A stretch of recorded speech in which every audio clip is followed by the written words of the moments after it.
Allen did it in 2010. He's Jayson Tatum. High turnover games. I think rim reads, right? Getting too deep in the paint and not seeing the kickouts and trying to kind of force the drop-offs and things like that. And usually there's always somebody open. So just reiterating that in the film session and just being better at that, tomorrow. Joe, go ahead.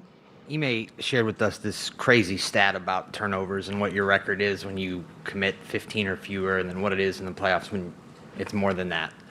Do you, as players, do you feel like turnovers are what is beating you? And then how do you balance going out there trying not to turn the ball over with playing as hard as you want to play?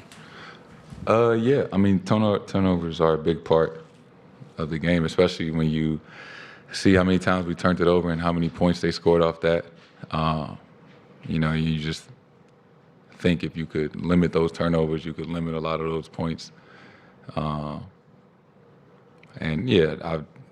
stat about, basically, we don't turn the ball over, we give ourselves a better chance to win. That's not rocket science. So it's just a matter of, doing that more often than not. Next question in the middle. Jayson, I'm guessing this is kind of related to your first answer, but how do you guys create more quality looks around the basket? You guys really struggled to score on 2-pointers during that last game and really generate quality shots. How do you guys do that moving forward? They're a really good defensive team, so maybe turning down a good shot to get a great shot. It may not be the first, dribble drive that you get, maybe the second one or the third one. And just having the patience and knowing whatever's going on at the time to, just try to get the best shot possible each possession. Question on the right. Yeah. Okay. Jayson, you're not a talkative dude on the floor, but there's been a lot of talking. Can you be a talkative dude on the floor when guys are literally trying to get in your head and be physical with you? Do you say, hey, man, don't do that again? Like, what is kind of your guidelines for behavior on the floor when it's obvious that, especially in game 2, that Draymond was trying to shake you guys? What is it? I don't know. I just go out there and play basketball, right? I'm, I guess, on the quieter side. But, I do talk to people that I know, right? If I know you and we got like a relationship, a history, on the floor, I talk to you. I'm all about being competitive and all those things. And, if you say something to me, I'm gonna respond. I'm not an instigator and things like that. I just go out there and play. At the end of the day, it's basketball, and you gotta understand what, certain people are trying to do, take you off your game. But I love that part of it. Whether I show it or not, I enjoy the competitive part. The nuances and things like that. That everybody may or may not see that go in between the lines. That's the fun part about it. Question on the left here.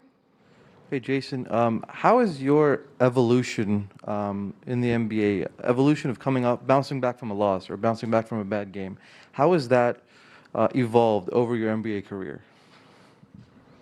I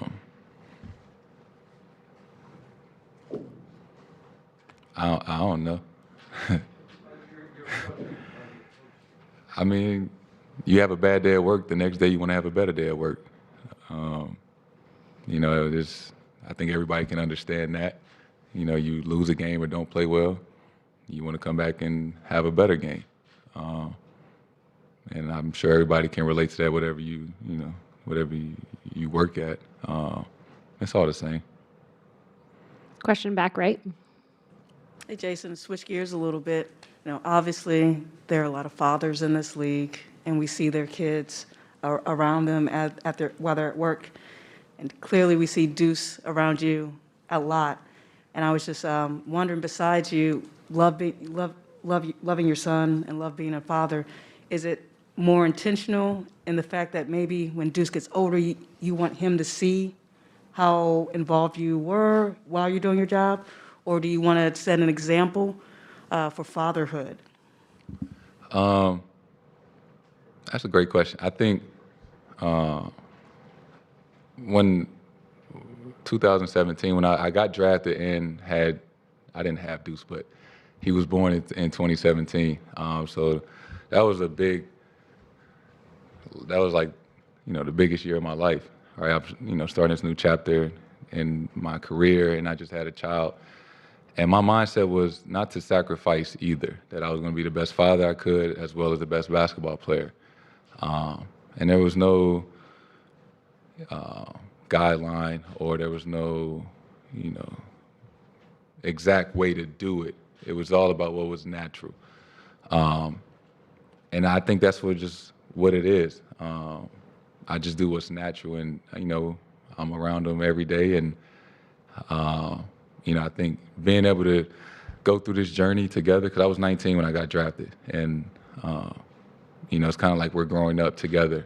And as he's gotten older and I'm going through my career, sharing these moments and experiences together as we grow up. And, I think it's the coolest part for me. So I don't know if it's intentional as much as it's just natural in what we do. And I realize that I do have a platform and things like that. So if I am a role model for young fathers around the world, that's great. I think we need more role models like that. Just to, have more male fathers be present and things like that, and show that, you can do both, regardless of wherever you work or whatever your profession is. Last question on the right. Hey, Jason, you're obviously very intentional about a lot of the things you want to do, including that and what you wanted to accomplish in the game. And I'm wondering, what has the finals experience and this whole run been like as a superstar player compared to what you expected and all that has come with it?